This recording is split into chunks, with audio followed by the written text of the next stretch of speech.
بسم اللہ الرحمن الرحیم۔ گمنام ہیرو کے معزز ناظرین، السلام علیکم۔ آئیے چلتے ہیں کہانی کی طرف۔ تیرا کوئی ایسا دوست نہیں ہوگا، میں نے قسم کھائی تو کہنے لگی کہ پھر تو اسے لاتا کیوں نہیں، یا وہ آتا نہیں تیرے ساتھ، مجھ سے ملنا نہیں چاہتا؟ میرے بارے میں کیا بتایا تو نے اسے؟ میں کوئی چڑیل ہوں یا بلا ہوں؟ آج تو چل میرے ساتھ تاکہ میری جان چھوٹے، مجھے بہت ڈر لگتا ہے اس سے۔ کیوں ڈر لگتا ہے ایک عورت سے؟ ابے یار ڈر لگتا ہے اس کے باپ سے، وہ بڑا جلاد ہے۔ ویسے تو کسی کو بھی کچھ نہیں کہتا، وہ تھوڑا بہت بازاری پن سب کرتے ہیں، لیکن اس سے یہ برداشت نہیں ہوتا کہ کوئی اس کے سامنے اونچی آواز میں بات کرے اور اسے دھمکی دے، یہ سمجھنے لگے کہ وہ بھی استاد سے کم نہیں اور جب چاہے ایسے ہی اپنا دھندا شروع کر سکتا ہے۔ اس کا کہنا ہے کہ جب تک وہ زندہ ہے اس شہر میں کوئی اور استاد نہیں ہوگا۔ ایک ملک میں دو بادشاہ اور اس شہر میں دو استاد نہیں ہو سکتے۔ میں نے سنا ہے ایک دو لڑکوں نے کوشش کی تھی اپنے کھیل جمانے کی، مگر استاد بہت بڑا مداری ہے، اس نے ایسا جرلو پھیرا کہ ان کا حشر نشر ہو گیا اور وہ گو وینٹ گون ہو گئے۔ کیا مطلب؟ گو وینٹ گون کا مطلب ہے وہ گئے اور ایسے گئے کہ کسی کو پتا نہیں کہاں گئے، غائب ہو گئے ہمیشہ کے لیے، ظاہر ہے مار دیے گئے۔ دراصل استاد اس دھندے میں کسی کا دخل نہیں چاہتا۔ کون سے دھندے میں؟ وہ رازداری سے بولا، بھیک مانگنے کے دھندے میں۔ اس شہر کے سارے فقیروں کا بے تاج بادشاہ ہے، اس کی مرضی کے بغیر کوئی فقیر بن کے کسی کے سامنے ہاتھ نہیں پھیلا سکتا۔ پہلے اسے استاد سے معاملہ فٹ کرنا پڑے گا، استاد اجازت دے گا، جگہ بتائے گا اور جگہ کے حساب سے نذرانہ مقرر کرے گا۔ اب یہ مرضی ہے دھندا کرنے والے کی کہ وہ روز کا حساب رکھے یا جمعے کے جمعے حساب صاف کر جائے۔ جمعرات کو خیرات زیادہ ملتی ہے اور جمعے کو بھی نماز کے بعد سارے فقیر استاد کے کنٹرول میں ہیں۔ کوئی گڑبڑ کرے، جیسے دوسرے ہفتے میں گول ہو جائے تو پھر اس کی ہفتے کی رات بڑی سخت گزرتی ہے، حوالات میں اسے پولیس پکڑ لیتی ہے۔ ہاں، رات بھر میں نانی یاد آ جاتی ہے، صبح استاد خود جا کے ان کی سفارش کرتا ہے اور ان پر جرمانہ لگاتا ہے۔ کیسا جرمانہ؟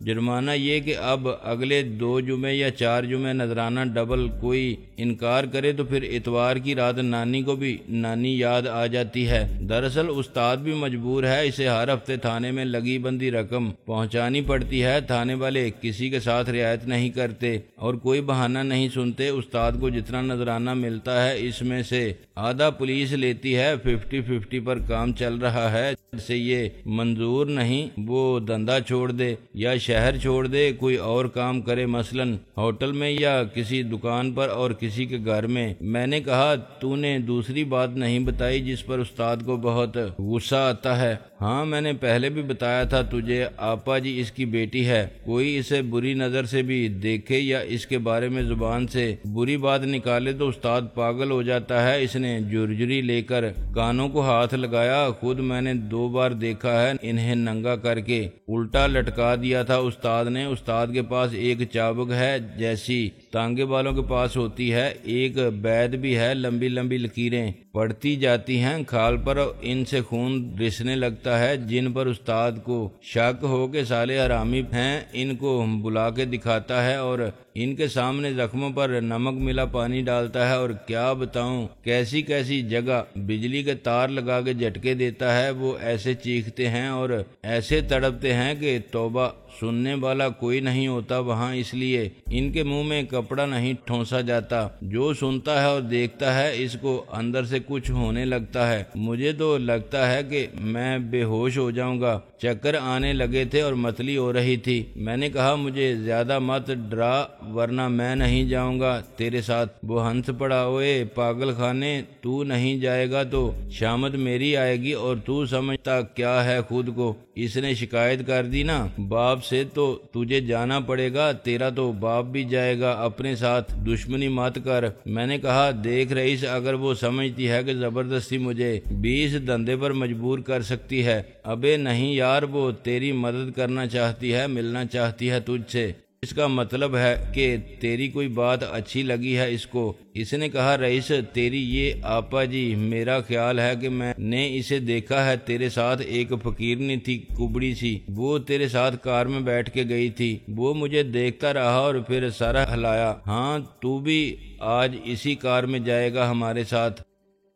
تیمور کو اپنے ساتھ کراچی میں لے جاتے ہوئے مجھے یہ بہت پرانی بات یاد آ گئی تھی۔ شاید اس وقت تیمور کو ویسا ہی محسوس ہو رہا ہو جیسا میں نے محسوس کیا تھا۔ وہ خوفزدہ تھا مگر اپنے خوف کو ظاہر نہیں کر سکتا تھا۔ اس نے ڈبل گیم کھیلا تھا، ایک ساتھ 2 بازیاں شروع کر دی تھیں۔ اس نے بہت سوچ سمجھ کے مہروں کا انتخاب کیا تھا اور ہر چال تمام امکانات کو پیش نظر رکھ کے چلی تھی۔ ابھی تک اسے یقین تھا کہ ہر بازی اس کے ہاتھ میں ہے اور جیت اسی کی ہوگی۔ اگر وہ دونوں بازیاں جیت لیتا تو اس کے دوہرے فوائد حاصل ہوتے۔ وہ شاہ عالم پر اپنی ذہانت، معاملہ فہمی اور مشکل کشائی سے ثابت کر دیتا کہ بلحاظ افادیت اس کی اہمیت اور ضرورت دیگر سب سے زیادہ ہے، اور شاہ عالم کے لیے اس کی دستے راست والی حیثیت برقرار رکھنا کتنا ناگزیر ہے۔ وہ میرا اعتماد بھی حاصل کر لیتا اور شاہ عالم کا بھی۔ اگر وہ ایک بازی بھی جیت لیتا تو نقصان میں پھر بھی نہ رہتا، مگر اسے بدقسمتی کہیے یہ اندازے کی غلطی کہ وہ دونوں بازیاں ہار گیا۔ اس کی بے وقوفی یہ تھی کہ اس نے خود کو سب سے سیانہ سمجھ لیا تھا، جبکہ نہ وہ شاہ عالم سے زیادہ عیار تھا اور نہ مجھ سے زیادہ ہوشیار۔ اس نے شاہ عالم سے کہا ہوگا کہ اس عمر دراز کی عمر تو میں مختصر کراتا ہوں، آپ فکر ہی نہ کریں۔ اس نے شاہ عالم کو سمجھایا ہوگا کہ یہ کام کیسے ہوگا اور اسے یقین دلانے میں کامیاب ہو رہا ہوگا کہ میں یعنی ناصر عظیم آسانی سے اس کے ڈپلیکیٹ کا رول قبول کرنے پر آمادہ ہو جاؤں گا۔ وہ ہانگ کانگ میں عیش کرے، عمر دراز کو آپ کا ڈبل رول کرنے والا قتل کرے گا، لیکن آپ الزام سے محفوظ رہیں گے۔ الٹا اس جھوٹ سے آپ کے حریف ذلیل و رسوا ہوں گے۔ ناصر عظیم یہ کام کر دے پھر اس کا کام تمام۔ مجھ سے اس نے دوسرا جھوٹ بولا۔ اس نے کہا کہ شاہ عالم کو ایک ڈپلیکیٹ کی ضرورت ہے اور اگر میں چاہوں تو اس موقع سے فائدہ اٹھا سکتا ہوں، میں شاہ عالم کے ڈبل کا رول کرتا رہوں اور جب اس کے برسر اقتدار آنے کا وقت آئے تو میں وزیر اعظم بن جاؤں۔ شاہ عالم اس قابل نہیں اور وہ بہت غلیظ آدمی ہے، وغیرہ وغیرہ۔ جتنا میں شاہ عالم کو جانتا تھا اتنا ہی شاہ عالم مجھ سے واقف تھا۔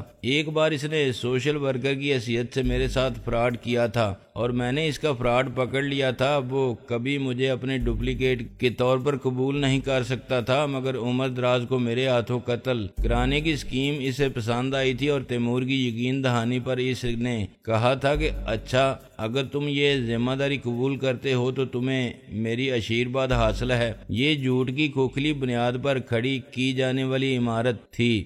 تیمور کی بدنیتی مجھ پر اس وقت کھل گئی تھی جب شاہ عالم کے گھر میں اس نے مجھے نظر بند رکھنے کے لیے جرائم پیشہ افراد کی خدمات حاصل کی تھیں۔ ویڈیو کیمرہ لگا کے مجھے بلیک میل کیا تھا اور عمر دراز کے معاملے میں غلط بیانی سے کام لیتے ہوئے مجھے ایک جعلی مراسلہ سند ہاتھوں میں تھما دی تھی۔ وہ جعلی افراد میرے ہمراہ کر دیے تھے اور مجھے مفاہمت کے مشن پر بھیج کے عمر دراز کو میرے ہاتھوں قتل کروا دیا تھا۔ اگر میں پکڑا جاتا تو وہیں مار دیا جاتا اور تیمور یا شاہ عالم صاف انکار کر دیتے کہ میرا ان سے کوئی تعلق ہے۔ یہ کوئی بہروپیہ تھا جسے شاہ عالم کی ذات پر کیچڑ اچھالنے کے لیے استعمال کیا گیا تھا۔ تیمور کا کھیل اس وقت خراب ہوا جب میں نے چندہ اور خان اعظم کے بغیر وہاں جانے سے انکار کر دیا۔ یہ حفاظتی بندوبست میرے کام آیا، میں بچ کر نکل آیا۔ چندہ اور خان اعظم جیسے محافظوں کے ساتھ میری راہ میں حائل ہونا آسان بھی نہ تھا۔ عمر دراز کے بارے میں بھی تیمور نے جتنا جھوٹ بولا تھا اس کا اندازہ مجھے عمر دراز سے ملنے کے بعد ہو گیا تھا۔ جعلی قرارداد، جعلی ایگزیکٹو کمیٹی کے اراکین کے نام اور دستخط شبنم نے پکڑ لیے۔ جعلی نائب صدر کے فرار ہو جانے سے بھی سازش کھل کر میرے سامنے آ گئی۔ تیمور کا اپنے گھر سے غائب ہو جانا مجھے خدا حافظ کہہ دینے کے مترادف تھا۔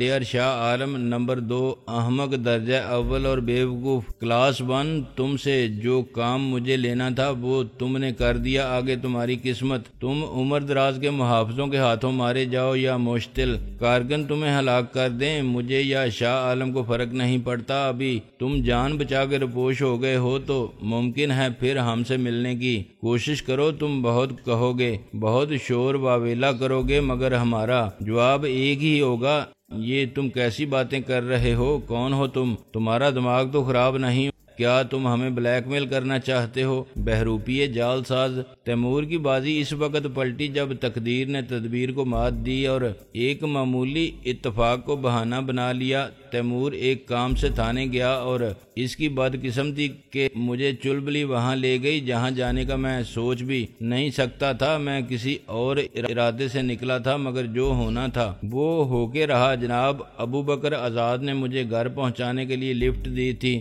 مگر ان کو تھانے میں کوئی کام یاد آ گیا جہاں میں نے تیمور کو دیکھ لیا۔ اس کے فرشتے بھی نہیں سوچ سکتے تھے کہ اس سے میری ملاقات ہوگی۔ اس نے تو فرض کر لیا تھا کہ میں ڈر کے مارے کہیں منہ چھپائے بیٹھا ہوں، ویسے بھی 1 منٹ بعد وہ نکل جاتا۔ تیمور کی کمان میں فاتح عالم کہلانے والی پیراملٹری فورس تھی۔ اس میں نوجوان اور جوشیلے کارکن تھے جن کے جذبات کو وفاداری کے نام پر ابھارا جاتا تھا اور انہیں جان نثاری کے لیے تیار کیا گیا تھا۔ ان کے ناپختہ شعور کی تربیت یوں کی گئی تھی کہ اب وہ غلط مقصد کے لیے مارنے کو جہاد اور مرنے کو شہادت سے کم تر نہیں سمجھتے تھے۔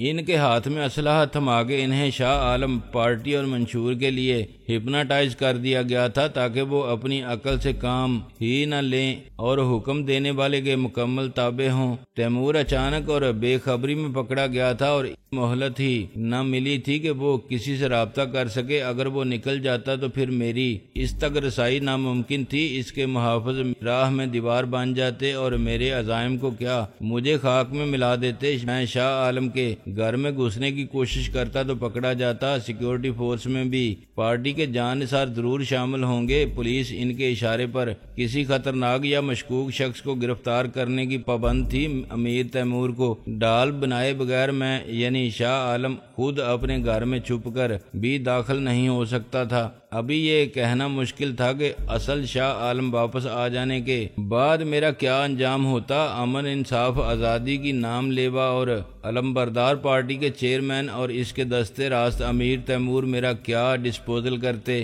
وہ مجھے CIA یا FIA جیسے دہشت ناک تفتیشی اداروں کے حوالے کر سکتے تھے کہ اس جعلی شاہ عالم کی نیت اور اصلیت کا پتہ چلایا جائے، اور اس نے عمر دراز کو قتل کیا تو کس کے اشارے پر؟ صورت سے مشابہت کی بنا پر اس کو شاہ عالم کے کسی سیاسی حریف نے اعلی کار کے طور پر استعمال کیا تھا، اور اس نے یہ کام لالچ میں کیا تھا یا کسی اور وجہ سے؟ جب تک میں اپنی شناخت کا ثبوت لاتا یہ مجھ سے اپنی مرضی کے مطابق اعتراف جرم کی تحریر حاصل کر لیتے۔ ہمارے تفتیشی ادارے اس معاملے میں بڑے نیک نام ہیں۔ یہ بات اخبارات کے ریکارڈ پر ہے کہ ایک کیس میں عدالت عالیہ کے کسی جج کو ایک فائل پیش کر دی گئی جس میں سادہ کاغذ پر ملزم یا کسی گواہ کے دستخط حاصل کیے گئے تھے۔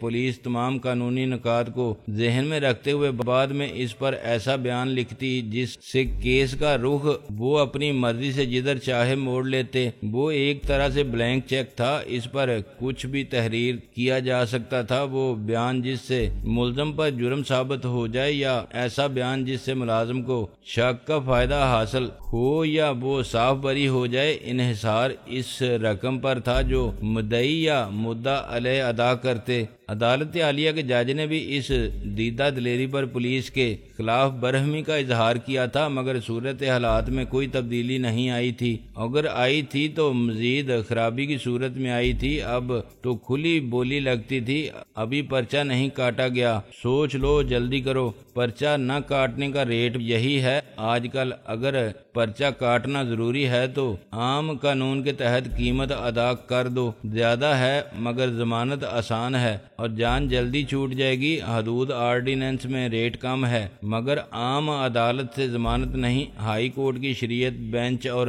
شریعت اپیلیٹ کورٹ کا معاملہ لمبا ہے۔ اسلحہ ایکٹ پر پرچہ کاٹ دیا تو کوئی ضمانت نہیں اور انسداد دہشت گردی کی خصوصی عدالت سے سزا فوراً اور زیادہ سخت ملے گی۔ مجھ سے بھی ایک سادہ کاغذ پر دستخط حاصل کر لیے جاتے اور سکہ رائجل وقت کے حساب سے میرا بیان خود پولیس لکھتی، انکار کرنے کا سوال ہی پیدا نہیں ہو سکتا۔ تشدد کی سائنس نے اتنی ترقی کر لی ہے کہ ایک جرم کا اعتراف 10 افراد سے کرایا جا سکتا ہے اور ناکردہ جرم کا اقبال بیان پڑھنے اور یاد کر لینے کے بعد خود ملزم کو یقین آ جاتا ہے کہ وہ بے گناہ نہیں۔ ہر ملزم کے لواحقین ضرور ہوتے ہیں، بیوی بچے یا ماں باپ اور بھائی بہن، انہیں بچانے کے لیے وہ عدالت میں بھی اس بیان پر قائم رہنے پر مجبور ہوتا ہے۔ اگر میں انتہائی سخت جانی کا مظاہرہ کرتا، پولیس کی زبان میں بڑا پکا ثابت ہوتا اور اپنی بے گناہی کے موقف پر مرتے دم تک قائم رہتا تو اخبار میں ایک اور خبر آتی کہ زیر تفتیش ملزم نے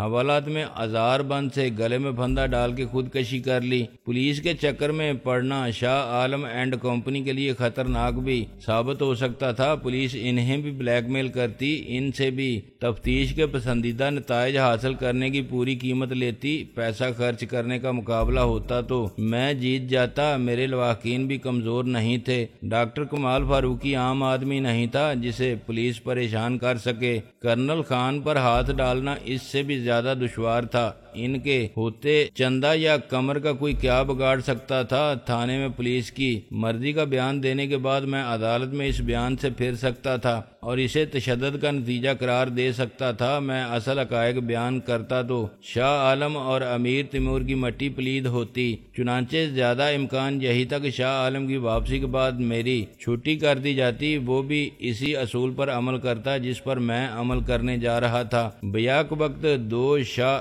ایک ہی شہر میں اور ایک ہی ملک میں نہیں ہو سکتے۔ اصل کو رہنا چاہیے، نقل کو ضائع کر دینا چاہیے۔ بس فیصلے پر عمل درآمد میں پہل میں نے کر دی کہ نقل کو رہنا چاہیے اور اصل کو کسی کے سامنے آنے سے پہلے غائب ہو جانا چاہیے۔ سب کچھ ٹھیک تھا مگر خرابی یہ ہوئی کہ گھوڑے نے پہلے پھونک مار دی۔ گھوڑے کو دوا دینے والا وہی کر رہا تھا کہ جو حکیم صاحب نے کہا تھا، نلکی میں دوا بھر کے اور نلکی گھوڑے کے منہ سے لگا کے زور سے پھونک مارنا۔ اس بات کا امکان بہت کم تھا کہ شاہ عالم مجھے زندہ رہنے کی اجازت دینے پر تیار ہوتا تو اس کی کچھ شرائط ہوتی اور یہ بالکل ناممکن تھا کہ ہم ایک دوسرے کو معاف کر دیں، فراخ دلی سے ہاتھ ملائیں اور کہیں کہ اچھا جو ہوا سو ہوا، آئندہ سے ہم الگ الگ اپنی اپنی وہی زندگی جئیں گے جو پہلے جیتے تھے۔ تم سمجھ لو کہ امیر تیمور سے کہیں ملے ہی نہیں تھے اور نہ پھر تم بھی فرض کر لو کہ کسی ناصر عظیم کا تم نے نام تک نہیں سنا۔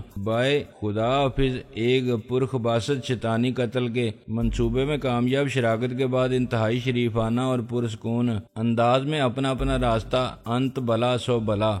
کراچی تک 20 گھنٹے کا مسلسل سفر ایک اعصاب شکن تجربہ تھا۔ ایک دوسرے کی موجودگی کا احساس ہم سب کی آپس میں بے تکلف گفتگو میں مانے تھا۔ میں نے امیر تیمور سے رکشی کی موجودگی کی وجہ سے کوئی بات نہیں کی۔ رکشی مجھ سے چندہ کی موجودگی کے باعث بے تکلف اظہار محبت نہ کر سکی، حالانکہ میرا بدلا ہوا رویہ دیکھ کے وہ بہت خوش تھی۔ پھر میرے بائیں ہاتھ پر امیر تیمور بیٹھا ہوا تھا، چنانچہ رکشی نے کبھی کبھی مجھے مسکرا کے پیار سے دیکھنے، میرے کندھے پر سر رکھ کے سونے اور میرا ہاتھ اپنے ہاتھ میں لے کر دبانے پر اکتفا کی۔ ایک بیوی کی حیثیت سے اس کے نزدیک اتنی بے حیائی جائز تھی۔ میں خان اعظم سے یا چندہ سے رکشی کی موجودگی کے باعث بات نہ کر سکا۔ رکشی میری سخت نگرانی کر رہی تھی۔ اتنی خوبصورت سیکٹری ساتھ ہو تو کوئی بیوی شوہر کی نظر پر نظر نہ رکھنے کا رسک نہیں لے سکتی۔ ہمارے درمیان جتنی گفتگو ہوئی وہ رسمی یا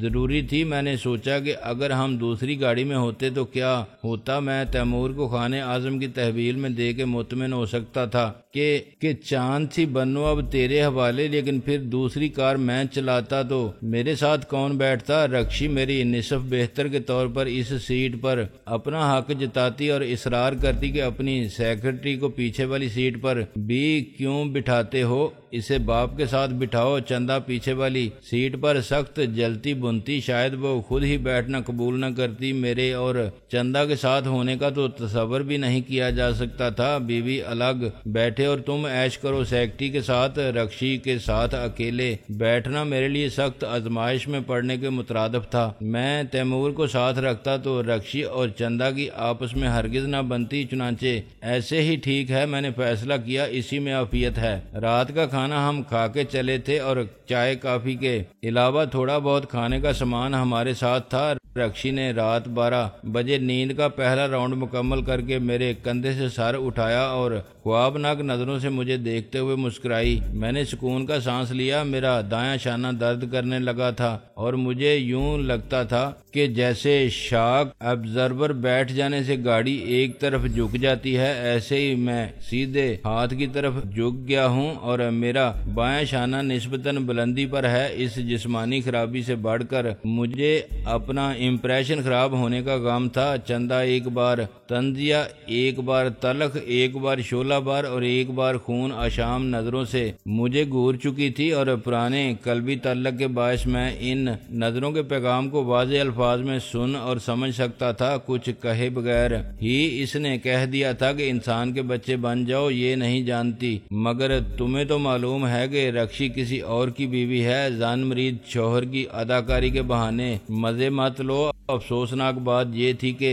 چندا میری صفائی پیش کرنے والی نگاہوں کا پیغام سننے اور سمجھنے پر بالکل بھی آمادہ نہ تھی۔ میری حالت قابل رحم تھی۔ ایمان مجھے روکے ہے تو کھینچے ہے مجھے کفر، کعبہ میرے پیچھے ہے، کلیسا میرے آگے،